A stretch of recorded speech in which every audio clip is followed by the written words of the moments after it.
morning, guys.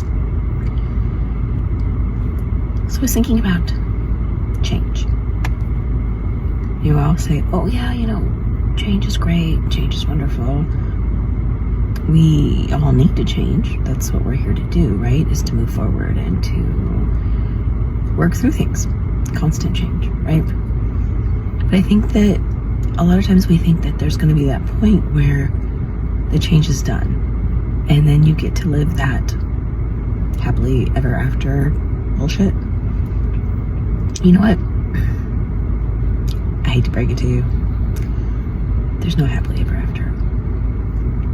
Because you're going to be constantly changing. It's a process. It never stops. Well, if you're doing it right, it never stops. But I don't think that there's ever a time where you're like, oh, everything's great, I'm good. And then you go into that happily ever after fairy tale mode. We're humans. We're put here for a purpose. And it's gonna be change.